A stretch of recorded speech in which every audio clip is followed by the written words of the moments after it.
How's everybody doing? Great. Like to move around. So, is there a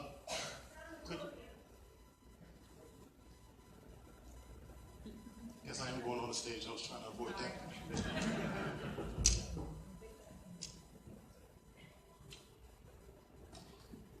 Okay, I want to speak a little bit about social media safety. I work with Metro's Internet Crimes Against Children detail, so most of our victims, or actually all of our victims, are children. Just to give you an idea, when you think of children, a lot of people think of, especially with the internet, you may think of preteens and teens. Majority of our victims are infants and toddlers, and it goes up from there. Wow. And I'm just going to start off, well, my career, I'll just go through it really quick. 15 years, I started in Urbana, Illinois. I'm from Chicago. Urbana is just east of the University of Illinois, where I went to college. So I went to college, got stuck there, ended up working for a small police department there, came out here. There's a recruiter named Martin Wright, who some of the officers in the room might know. He recruited half of Metro. He was working in overtime detail, and I was wearing a t-shirt that actually showed that I was obviously a cop.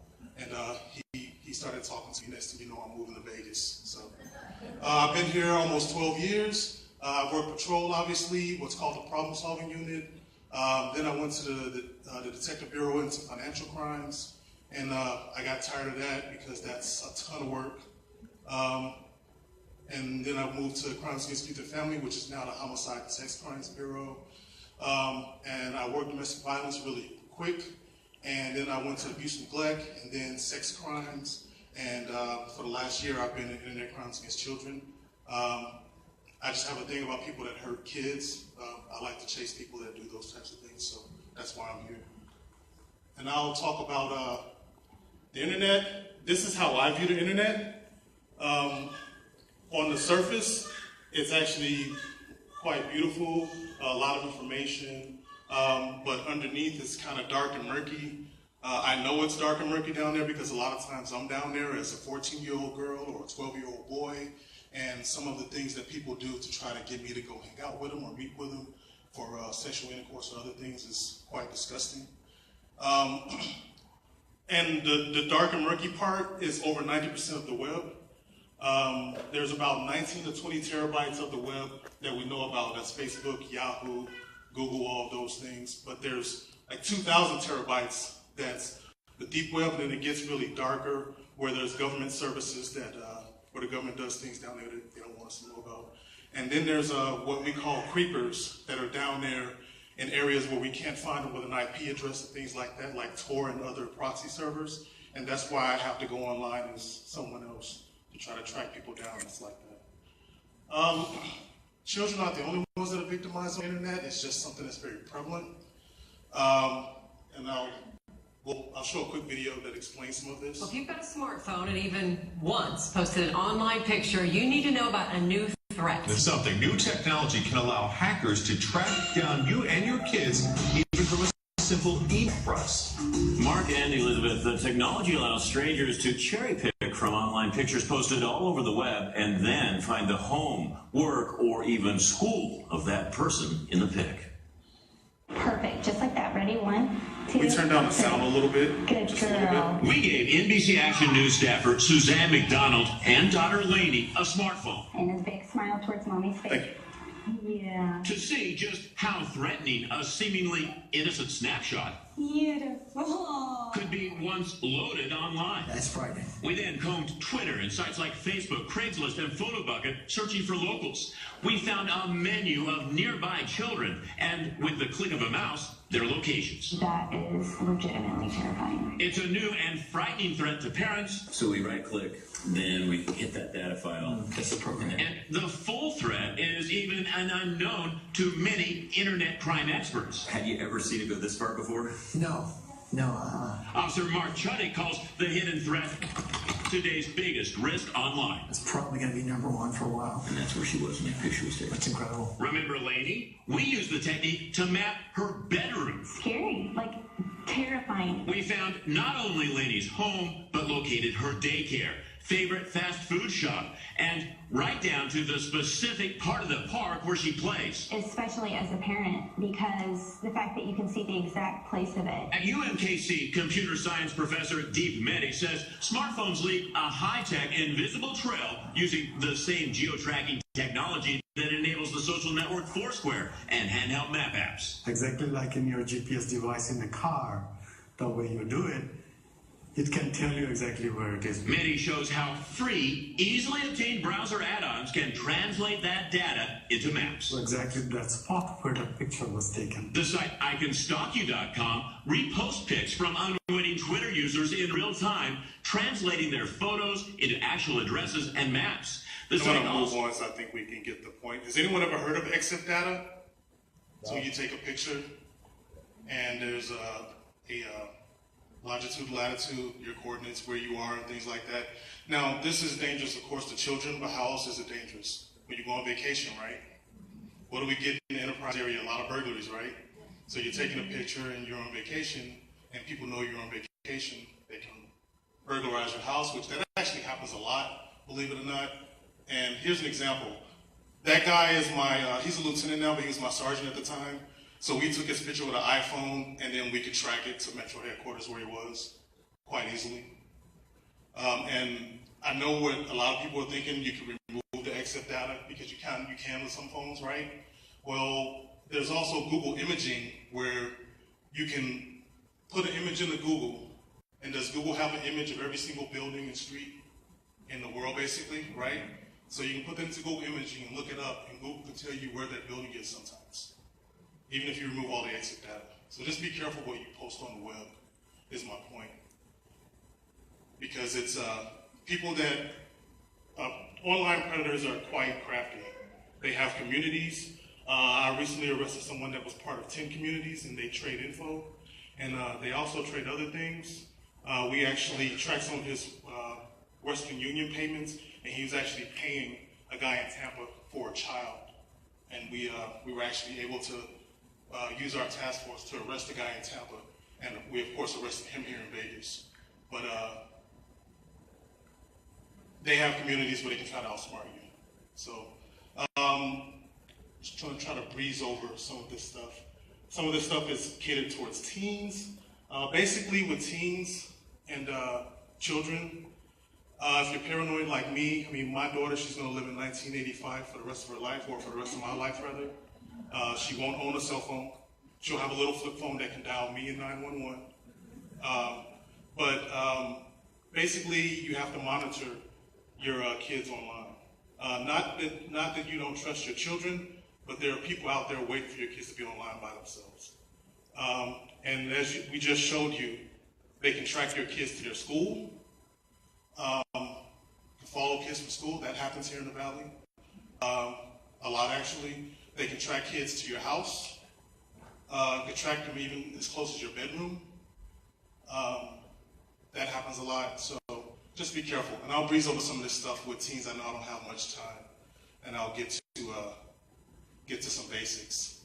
A big thing with the internet and teens, children are ruining their careers, right? Has anyone heard of that? There was a young lady in college. She made fun of a place kicker on a football team, and the college is going to kick her out, and it's all over the web. So how good is she going to be, or how good are her chances of getting to another college, right? So that's a big thing with teens. Another thing is, of course, predators. One thing you have to teach your child or your teen or your children about the internet is when someone is complimenting them that's an adult. We call that grooming. Would any of you be chatting in a chat room with an 11-year-old or a 10-year-old? Probably not, right? So if someone else is doing it, it's kind of weird, right? One thing you have to watch also is video games. Video games, you can chat just like you're on a telephone. And what they do is they'll groom a child on a video game or on Instagram or on, the big one is Chat Step. If you see your child on Chat Step, take the computer. If you see your child on Kick, just Google Kick Messenger, and before information about Kick Messenger comes up, information about how Kick is involved in a lot of issues where children have been kidnapped and assaulted and exploited online will come up before information about Kik comes up. And the problem with Kik is it's a Canadian company. So when I send them a federal subpoena, they're like, we'll give you what we want to give you. If they don't want to give me anything, they won't. And I can try to go through the Royal Mounted, whatever their name is, they usually don't call us back. I can try to go through them because we have a treaty with Canada for us to get information, but that usually doesn't work out. And the thing about some of these things like Chatstep and Kik, which a lot of people probably haven't heard of, but you've heard of Facebook and Twitter and Instagram, is that they don't ask for a phone number or an email address or anything that we can use to track someone. So if we can't track them with an IP address, if they're using what's called a proxy server, we won't be able to find them, which is why Kik and Chatstep is so important. If you haven't heard about it, you probably will here soon because we're starting to get a lot of cases with it. These two, I'm sorry to interrupt. Sure. Is Chatstep and Kik like the new? Remember Yahoo Messenger from like 10 years ago? Yeah. Chatstep is going to replace them. They're backed by Microsoft. They got the funding to build a pretty huge company. So it's like a messenger. Yes, it's like a messenger app, but you can but messenger apps are no longer messenger apps, right? You can upload photos, videos. They're completely, the technology now is crazy. So Is Chatstep like Snapchat? Is it like it's not like Snapchat, it's more like a chat room. Snapchat is another one. It's becoming less prevalent, but Snapchat and WhatsApp, they're becoming very popular. And people think that those things disappear in 24 hours, but you can print screen Snapchat. And I was at a school earlier today, all day, where I was just seizing cell phones from children because someone screenshot something that a kid did that was lewd when they were intoxicated on Snapchat and passed it around the school. Oh, and that's another thing that'll help your kids too. Tell them that when we show up, we just take the electronics. And we'll give them back to you as the parents, but we'll get around to it. I mean, there's other important stuff that we have to do sometimes. I'm not going to rush to the evidence vault to help you get your kid's phone back when your kid was taken advantage of with the use of that phone or with the use of other phones. Or if someone sent a message to your kid and your kid is completely innocent, there's still child pornography on that phone because there's a kid on that phone doing something lewd. So we have to take that phone too. So that's a good thing to use. And I'm not just saying that just to say it, it's what we really do. That's a good thing to tell your kids because maybe they need to keep better friends that won't send them things that they shouldn't be sending, in addition to the kids doing things themselves. And this is one more video. I'm going to breeze through it. I'll probably skip through it halfway, but just want to... Carrie McMullen and Kurt Pendleton are here exclusively this morning. Good morning to you both. Good morning. With friends like these, who needs enemies, huh, Carrie? Exactly. Unbelievable. Let's start from the beginning. Did you even give it a second thought, even for a second, about posting where you were going for the night? No, I do it every day. And now, in hindsight? I haven't been on there since. You haven't been on there since? No. So then you get home, you watch the surveillance video, and you take matters into your own hands, still not realizing this is one of your Facebook friends, posting the images online. What kind of response do you get? Of course, people were saying they were sorry. I had one person say that they thought it was a particular person, but the person's not been ID'd by the cops yet. So we're not 100% sure. I have a lot of friends on there that I don't talk to on a regular basis that's from high school. So that's why the camera's out there and, you know, their faces are on TV, so hopefully he could be ID'd. They will be positively identified. But after that person said, hey, this looks like so-and-so who's your Facebook friend, did you agree? Did you think, yeah, that looks like that person? Yes, I looked at his page. I had not looked at his page at all. And I hadn't seen this person in a long time, and he has a twin if it's not him. So. And if we didn't get him on camera, you would never. We would have never. Not in a million years suspected him. And it's amazing that you did get him on camera, because haven't you just installed that camera? Like not even a week prior, and for another reason. So, you know, we were just trying to see people coming and going during the day. We didn't expect. Because you're selling your house, so a lot of strangers. Yeah, the house is getting sold. Looks familiar, right? I just wanted to see you who's see the coming. news Just of people something with got cameras broken and people that was important. burglarizing their So I homes. said, you know, I'm just going to install these cameras and be done, even though we're moving in a couple months. So we installed them, and just 4 days later, we're catching somebody on camera stealing everything on the first floor, pretty much. We're seeing them, it looks like they're picking up big electronics. What did they take that hurts the most? I have my grandmother's ring that she left when I was probably 4 when she passed away. It was her wedding band, and it was in our bedroom in a jewelry box, and they took that. That's the only thing that's non-replaceable, so I would really like to have that back. Have police, since you think you know who it is, have police made any progress at all? They said that they have leads and they are talking to witnesses, and that's all they'll release right now, so. What have you learned from this, both of you, and what do you hope that people will learn? I think the social networkings are good to have. You just have to be smart about it. I mean, because you're trustworthy and a nice person does not mean everyone on your Facebook is. So you can't put your address. My address wasn't even listed, or your phone number, or that you're home alone or going out of town. Because just because you call them Facebook friends doesn't really mean they're your friends. Correct. I have a lot of those on my page. All right. Well, good luck, Harry and Kurt. Thanks so much for being here. No problem. We want to help you out, so if any of you have any information on this burglary, please call the Floyd County Sheriff's Department.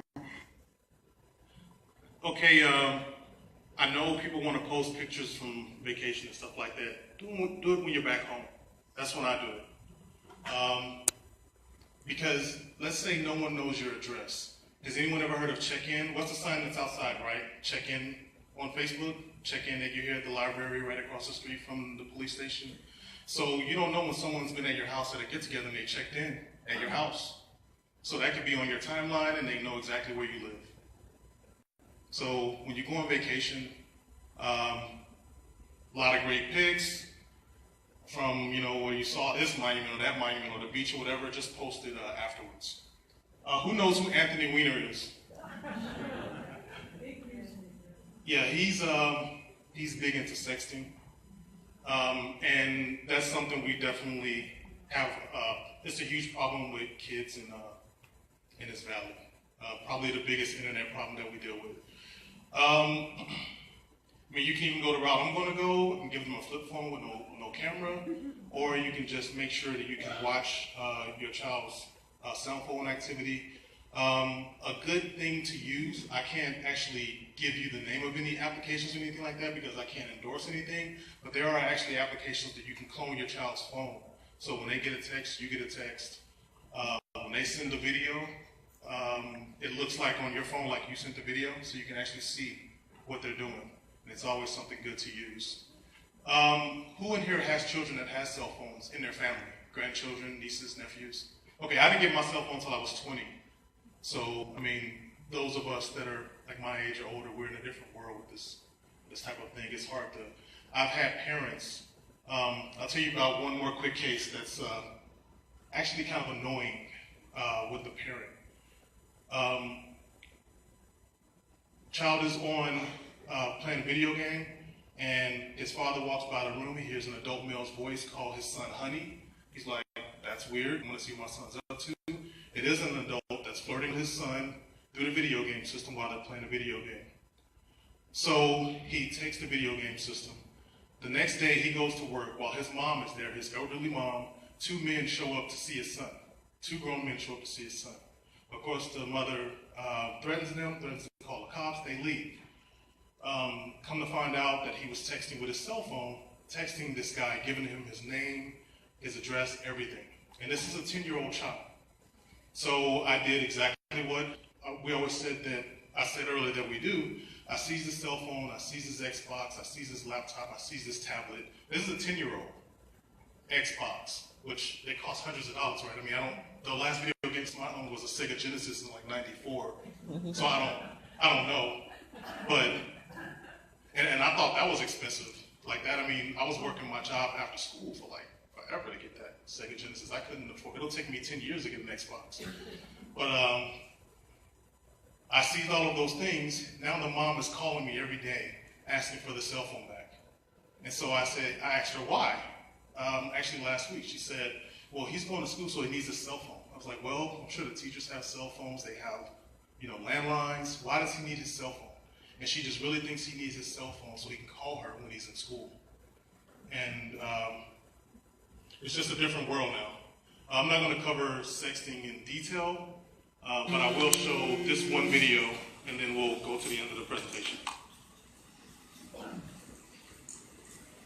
And take a look at these devices. This is how long this has been a problem for us. That's a flip phone. Those things are ancient now. So. And her boyfriend just asked her to send him a pic.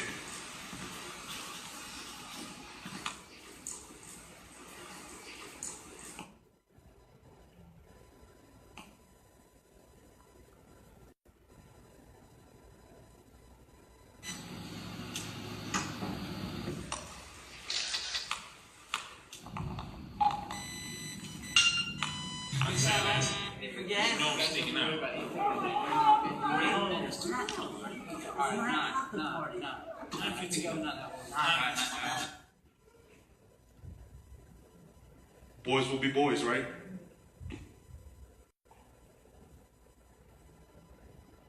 I heard it was good. Hey, check this out. Hold up. Whoa! Oh man! Yo, send that to me real quick. I'm not gonna. Come on, send that to me.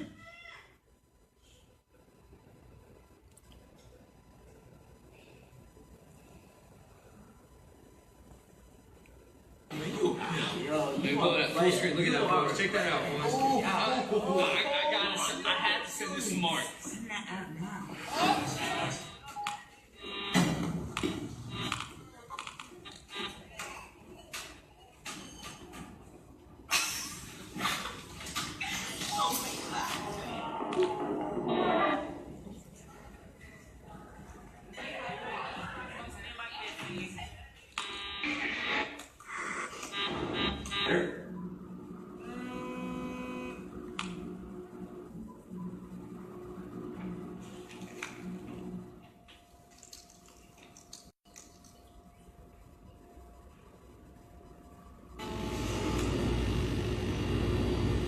That's, of course, Mr. Creepy Guy.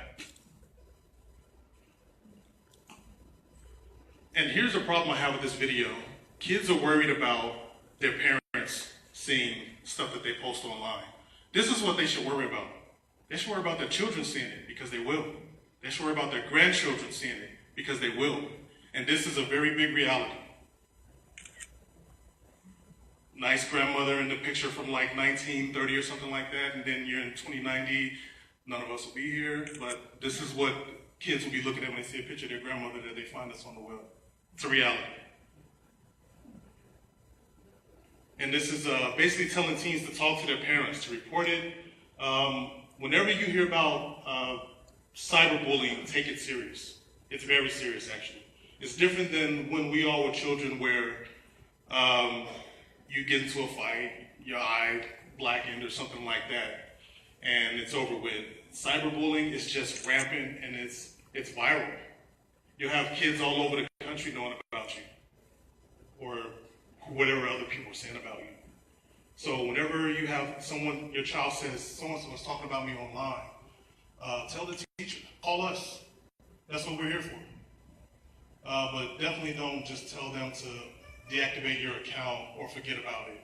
Because your child's going to deactivate their account, they're going to get another one, and they're going to get picked on another account. So it's very serious.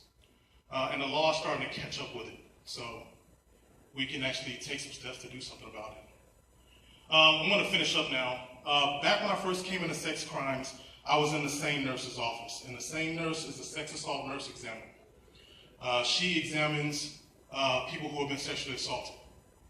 So I'm going to try not to get too graphic, but I'm probably still going to freak some people out. After that, I apologize. Captain, just please tell me to shut up if I go a little too far. But so I saw a body. The body had been stabbed and burned. The person, of course, was deceased. So I asked the same nurse what that was about, because I was there for another victim that I was walking into the room that had been assaulted. And she told me that her name is Alyssa Trimble, or her name was Alyssa Trimble. Does anybody know who that is? She went to a school here in the Valley. Here's the thing that bothers me about Alyssa Trimble. When you're a cop, you can tend to be morbid. I've seen a lot of victims that didn't make it. A lot of them.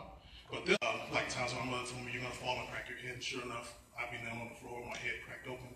Her mother had that same sense. And so her mother told her, to wait, but she said, no, I got to do my homework. So she went to do her homework over the weekend. She goes, gets the book, comes back. She's distracted, looking at the book, and this gentleman comes across her. She ends up abducted in the condition that I mentioned when I walked to the same nurse's office. If you think that we don't find children in the desert in Las Vegas, and it all starts from some type of sick obsession like child pornography or sex, some other type of sex crime, you are wrong, because we do. The media may not talk about it that much, because, I mean, if we're in Idaho, we're not going to talk about some type of problem with our potato farms, right? We're not going to be talking about how things really are in Vegas a lot of times, because, I mean, everybody here, that's our livelihood. We need people to come to Vegas, right? So, like I said, if you think we don't find children in the desert, you're wrong, because we do. And this guy actually attacked another girl a year before, and she was on her phone, walking around, distracted on her phone, and she looked at her phone. A guy actually looked up. The gentleman asked her if he could use her phone, and next thing you know, she's abducted. And the same thing happened to her that happened to Alyssa, but the difference is Alyssa decided to fight. She didn't want to be sexually assaulted. The other girl didn't either, but Alyssa, she decided to fight, and that ended her life. One thing to teach your children is to never be isolated, even online. When they talk to you on one application and they want to move to another, teach your children not to go there. It's just the same that if I walk outside right now, and if someone puts a knife to my back and tells me to get in the car, I would rather be stabbed in front of you guys at the library, because wherever they're taking me, something worse is going to happen, right? The same thing happens on the internet. If someone contacts me on Twitter and says, hey, let's go to ChatStep, something different is going to happen on ChatStep. And that's exactly what we find when these children go to another application. The conversation gets more vulgar, the grooming really starts, and then that's when they say, hey, send me a picture. Hey, where do you live? Hey, let's meet up. And then that's when the horrible things start to happen. She was 100 yards away from home. She was distracted and complied. Does anyone know who this kid is? That's correct, Jacob Wedderman. In early September, and I'll finish up with this, early September, members of the Internet Crimes Against Children Task Force, our counterparts in Minnesota, they captured an elderly male. He was caught for looking at child porn. And I just want to say this part for those of you who think that people that are viewing child porn are just harmless people that are sitting in a room looking at their computer. He realized that he was going to be in jail for the rest of his life, so he said, hey, let me tell you about a little boy from 1989 that I abducted. And he told the cops where Jacob was buried. That's how he would have looked today. The National Center for Missing and Exploited Children created that photo. That was him that's a picture of him from 1990 when he was arrested for something else, and that's a drawing that the other 4 kids that he told to go away described. Like I said, he isolated Jacob and took advantage. And those are the parents. Like some of the stuff that our parents went through or that you guys went through, football games, stuff like that, they don't get to see things like that. Are there any questions? Yes? How does ChatStep work? ChatStep, ChatStep. And if there's any kid in your family that you see on ChatStep, I would take the computer. I mean, I would delete ChatStep. I mean, give it a second choice to delete ChatStep and get back to them, but ChatStep is a horrible application. Sir? I'm sorry, I can't hear you. Kick Messenger. Yes. And I probably shouldn't say that these applications are bad. I'm probably not supposed to say that, but these applications are bad. Yes, KIK. And the colors of Kick Messenger. Any other questions? I have one. Yes. So, as a parent, what do you do if you see something on your child's phone that's questionable? Let's say they were sent an image, an inappropriate image, or what do you do? Call us.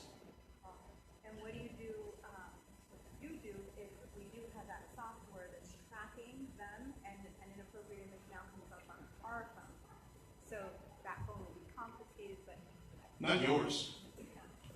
Your child's we'll seize it as evidence, and then we'll do what we do. We have a forensics guy go through the phone, and whatever we find, IP address, anything like that, we're able to legally do what we have to do to get the actual address from Cox or CenturyLink or whoever the internet service provider is, and that's how we track people down. Or sometimes we do something that's called assume an online identity form with you and your child, and I'll go online as your child if we can't track them the other way. And I'll go online with your child, and I'll chat with the child, and everything he chats back will be evidence, and then one day he may want to meet up, and he'll meet up with a group of cops instead of your kid. So call us. It's better when it's nothing than when it's something. Okay? So, yeah, I would much rather any of you call us. We're like, that's no big deal, but nice to meet you, instead of you don't call us, something bad happens. Yes, sir?